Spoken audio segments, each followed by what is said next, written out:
नमस्ते everyone, welcome to आईटस official YouTube channel. और आज हम लोग शुरू करने वाले हैं चैप्टर 2, जो कि है वर्ग और वर्गमूल, और उसके एक्सरसाइज 2.1 को आज हम लोग करने वाले हैं।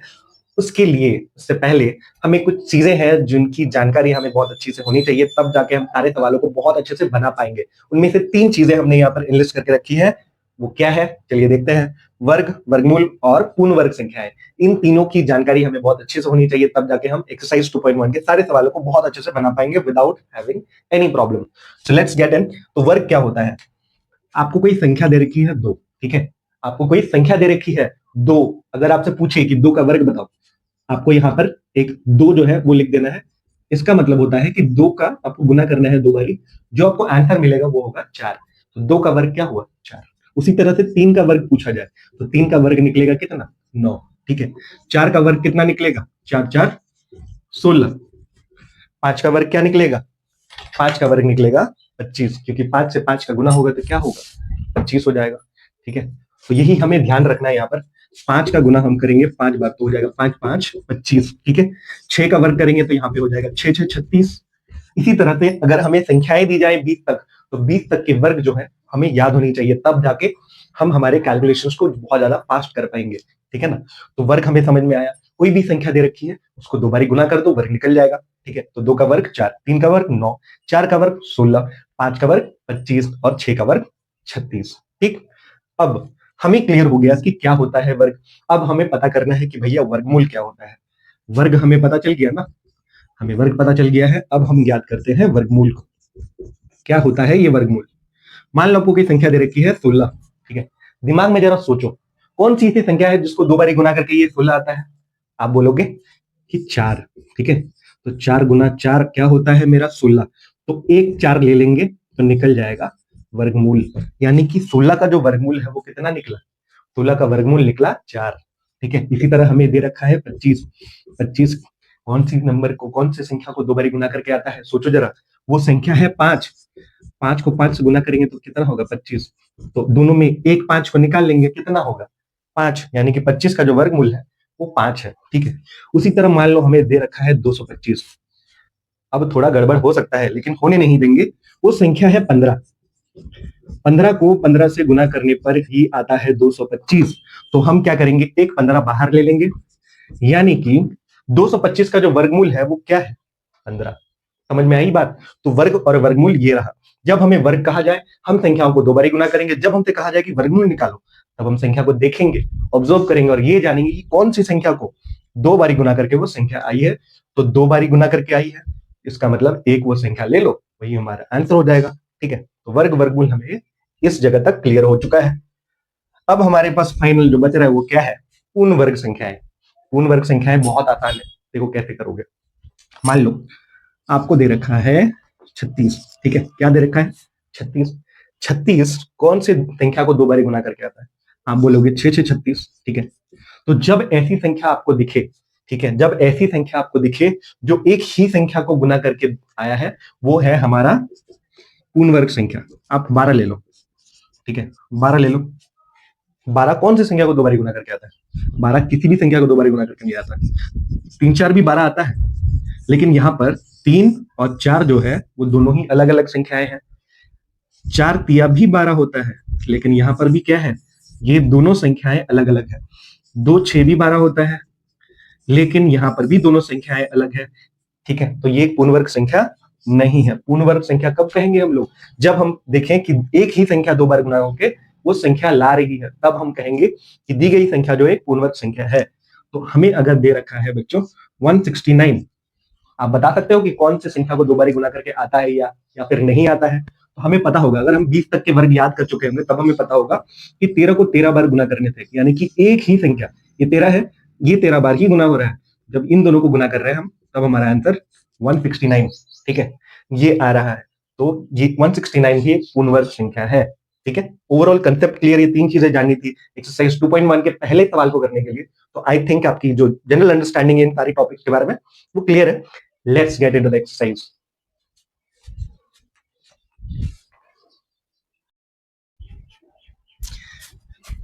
हमने बेसिक्स तो क्लियर कर लिए। अब हमारे पास बचता है सवाल। बहुत सारे सवाल हैं, एक्सरसाइज 2.1, 2.2, 2.3, 2.4 तक, इतने सारे सवाल। चलिए करते हैं स्टार्ट क्वेश्चन नंबर 1 को। निम्नलिखित में कौन सी संख्या पूर्ण वर्ग संख्या नहीं है, कारण सहित बताइए। तो हमें कुछ संख्याएं दी गई है, जैसा कि आप बोर्ड में देख सकते हो। इन सारी संख्याओं को हमें देखकर या कि कुछ कारण बताने होंगे कि ये जो दी गई संख्याएं हैं वो पूर्ण वर्ग है या कि नहीं है।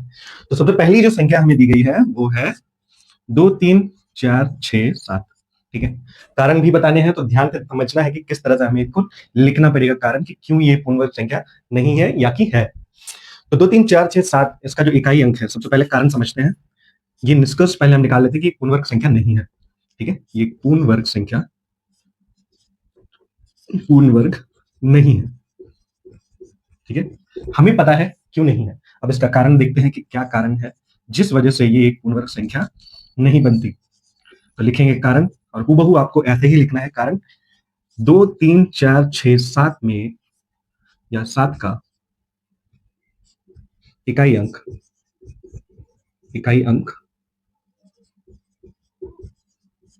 है कितना है 7। ठीक है, 2 3 4 6 7 में जो इकाई अंक है उसका इकाई अंक है 7। किसी भी पूर्ण वर्ग संख्या में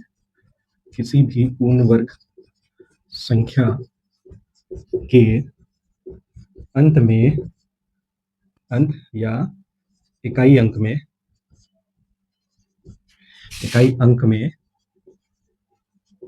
2 3 7 और 8 नहीं हो सकता। ठीक है, तो अगर हम इसको पढ़ के बताएं आपको समझा के, ठीक है, तो क्या हमने इसमें लिखा है। सबसे पहले तो हमने लिखा है कि ये पूर्ण वर्ग संख्या नहीं है। कारण हमने लिखा हुआ है कि 2 3 4 6 7 का इकाई अंक जो है वो है 7। आप देख सकते हो इकाई अंक में 7 है। किसी भी पूर्ण वर्ग संख्या के अंत में, कोई भी पूर्ण वर्ग संख्या हो उसके अंत में 2 3 7 और 8 नहीं हो सकता। अतः हम इस निष्कर्ष पर पहुंचते हैं निष्कर्ष कि 2 3 4 6 7 एक पूर्ण वर्ग संख्या नहीं है। ठीक है, प्रोसेस थोड़ा सा लंबा है, थोड़ा सा बोरिंग है, लेकिन आपको इन सारे स्टेप्स को फॉलो करके सारे क्वेश्चंस को बनाने हैं। तो क्वेश्चन नंबर 1 जो है 1 का ए, वो हमने यहाँ पे लिखा हुआ है। सेम स्टेप्स को फॉलो करके आगे के क्वेश्चंस को भी करते हैं। नेक्स्ट क्वेश्चन है हमारा 1 2 4 3 3। चलिए इसको करते हैं फटाफट से। बी में दिया हुआ है 1 2 4 3 3। इसका क्या है, इसकी भी अंत में इकाई अंक में हमें क्या दिख रहा है 3। तो 3 जो है ये पूर्ण वर्ग संख्या नहीं है, तो हमें लिख देना है सबसे पहले कि पूर्ण वर्ग नहीं है। ठीक है, कारण क्या कारण होगा, कारण आपको लिख देना है। थोड़ा सा अलग लिखेंगे उस वाले सवाल से कि किसी भी या कोई भी, ठीक है, कोई भी पूर्ण वर्ग संख्या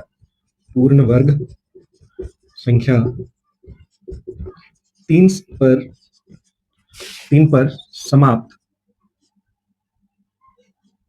समाप्त नहीं हो सकती।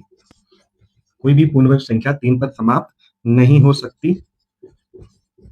ठीक है, निष्कर्ष हमारा क्या निकला, निष्कर्ष ये निकला कि 1 2 4 3 3 ये भी एक पूर्ण वर्ग संख्या नहीं है।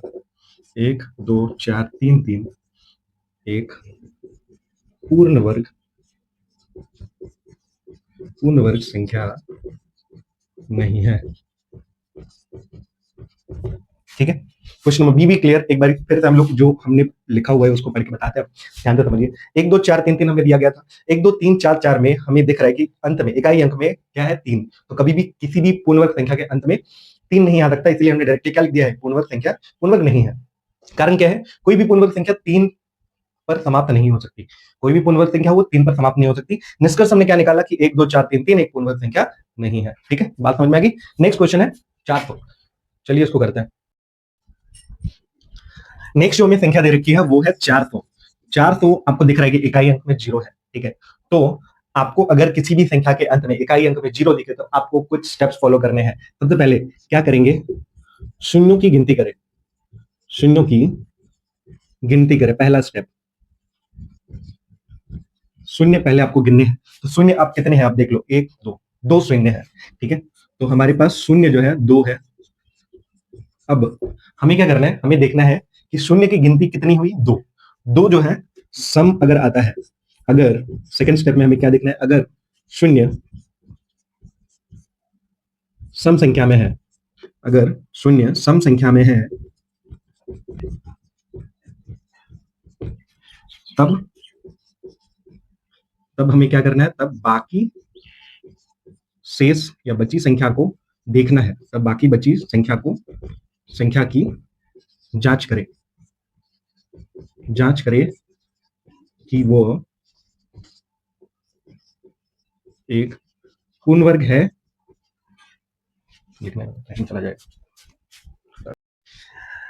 अगली संख्या हमें दे रखी है 400। 400 में आप क्या करोगे, आप देखो कि इकाई अंक में क्या दे रखा है। इकाई अंक में भैया हमें दे रखा है 0। तो 0 जब आए आपको कुछ स्टेप्स फॉलो करने हैं। बाकी सारी संख्याएं जब हो 0 जब हो थोड़ा सा मुश्किल होता है ये बताना कि दी गई संख्या जो है वो पूर्ण वर्ग है या नहीं, लेकिन स्टेप फॉलो करने पड़ेंगे। सिंपल स्टेप्स है, उनको फॉलो करोगे तो तुरंत ही बता दोगे कि ये 400 एक पूर्ण वर्ग संख्या है या नहीं। तो क्या करोगे, सबसे पहले देखो पहला स्टेप शून्य की गिनती करें।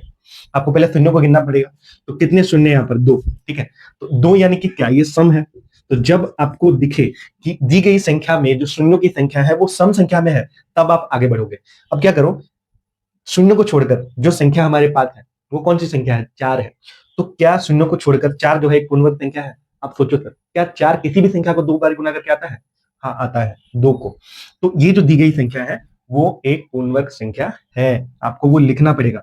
ठीक है, तो कारण शून्यों की संख्या सम है, शून्यों की संख्या सम है, और बची संख्या एक पूर्ण वर्ग संख्या है। बची संख्या एक पूर्ण वर्ग संख्या है। अतः निष्कर्ष हम क्या पहुंचते हैं, किस निष्कर्ष पर पहुंचते हैं कि ये जो दी गई हमें संख्या है, तो निष्कर्ष ये है कि 400 एक पूर्ण वर्ग संख्या है। 400 एक पूर्ण वर्ग संख्या है। देखो इस 400 को थोड़ा सा और समझो। देखो यहाँ पर है 400, ठीक है, 400 में कितने जीरोस हैं, 2, जो कि है सम। ठीक है, अगर विषम संख्या में हमारी संख्याएं होती आप उसी जगह पे मान लेते कि ये जो संख्या दी गई है वो एक विषम संख्या है। ठीक है, लेकिन जैसे ही सम संख्या देखोगे बाकी जो शेष बची संख्या होगी जो भी होगी उसमें, उसको आपको देखना है। मान लो आपको दे रखता 1600, ठीक है, ये दे रखता, आप क्या करते हैं, पहले तो जीरो को देखते हैं। जीरो क्या है, दोनों है, 2 जीरो है, तो 2 जीरो मतलब क्या, सम संख्या में है। तो सम संख्या में है, इनको छोड़कर हमें देखना पड़ेगा जो बाकी वाली संख्या है। तो आप देखो 16 दिया हुआ है, क्या 16 एक पूर्ण वर्ग संख्या है? क्या 16 को किसी भी संख्या से 2 बारी गुना करके वो आता है? हाँ आता है, 4 को।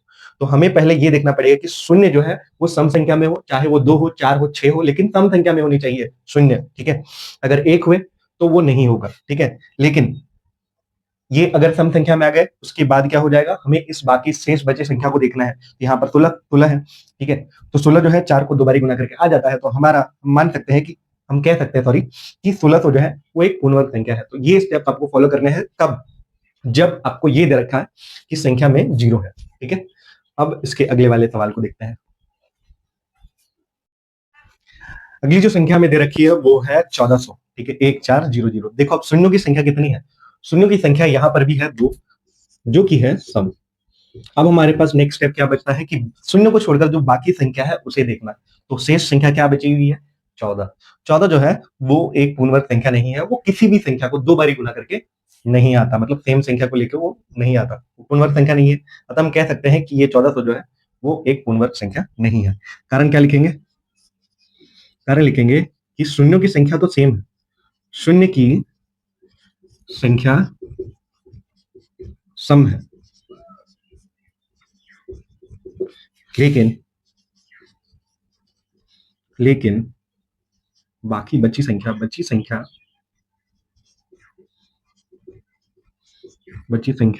एक पूर्ण वर्ग संख्या नहीं है।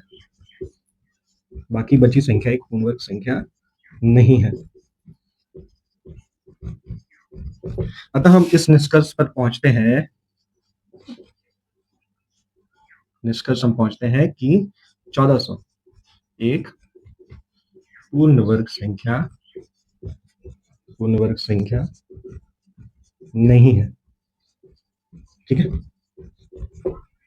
एक बार दोबारा समझ लेते हैं। 14 तो हमें दिया गया था, हमने देखना था सबसे पहले शून्यों की संख्या। हमने देखा क्या दे रखा था शून्यों की संख्या में, दो। दो जो कि एक सम संख्या है, और जब हमें मिल जाएगी संख्याएं जो है, जीरो की संख्याएं जो है वो दो में है, यानी कि 2, 4 में, 6 में, सम में हो, तब हमें बाकी जो बची हुई है उस संख्या को देखना पड़ता है। तो जब हम देख रहे हैं 14 को, तो एक पूर्ण वर्ग संख्या नहीं है, तो वही कारण हमने लिखा हुआ है, और इस निष्कर्ष पर हम पहुंचे कि 1400 जो है एक पूर्ण वर्ग संख्या नहीं है। ठीक है, नेक्स्ट क्वेश्चन।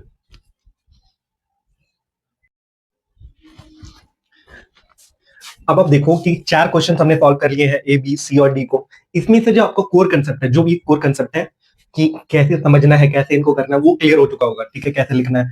तो अब हम क्या करते हैं, ई एफ जी और एच को आप अपने हिसाब से, जैसे कि मैंने ए बी सी और डी को सॉल्व किया है, वैसे कर लेना। फिलहाल हम आपको समझा दे रहे हैं। ठीक है, 16,000 यहाँ पर दिख रहा है हमें। यहाँ पर शून्यों की संख्या कितनी है? शून्यों की संख्या विषम में है, क्योंकि 3 संख्याएं हैं, 3 जीरोज है यहाँ पर। तो हम यहीं से ये निष्कर्ष निकाल सकते हैं कि ये जो है पूर्ण वर्ग संख्या नहीं है, क्योंकि पूर्ण वर्ग संख्या में शून्यों की जो संख्या वो सम होती है, ना कि विषम। तो ये 16,000 जो है वो एक पूर्ण वर्ग संख्या नहीं है। ठीक है, नेक्स्ट जो हमारे पास नंबर है वो है 8100, यानी कि 8,100। 8,100 में हमें दिख रहा है कि दो शून्य है। कितनी शून्य है? दो, जो कि एक सम संख्या को दर्शाते हैं। तो अगर संख्याएं सम है, यानी कि शून्यों की संख्या दो है, सम है, तो हमें बाकी शेष बचे संख्या को देखना होता है। यहाँ पर हमने देखा कि 2 जीरो है, हमने लिख दिया 2। अब हमें बाकी जो बची हुई संख्या है उसको देखना है, जो कि है 81। 81 किसी भी नंबर को दो बारी गुना करके आता है? हाँ, आता है, 9 को। तो ये एक पूर्ण वर्ग संख्या है, आप वो लिखोगे अपने निष्कर्ष में। 7, 9, 2, 8। हमें पता है कि किसी भी पूर्ण वर्ग संख्या के अंत में ना तो 2 आ सकता है, ना तो 3 आ सकता है, ना तो 7 आ सकता है, और ना ही 8 आ सकता है। तो यहाँ पर ये 8 कैसे होगा? तो ये संख्या 7, 9, 2, 8 एक पूर्ण वर्ग संख्या नहीं है। ठीक है, अब हमारे पास है 5 जीरो 5 जीरो 5 जीरो। अब देखो अंत में जीरो है। जीरो की संख्या यानी कि जो शून्य है वो कितने हैं? एक ही शून्य है। एक जो है वो एक विषम संख्या है, और हमें पता है कि अगर किसी संख्या के अंत में, इकाई अंक में शून्य है, तो वो शून्यों की संख्या सम होनी चाहिए, तब जाके एक पूर्ण वर्ग संख्या बनेगी।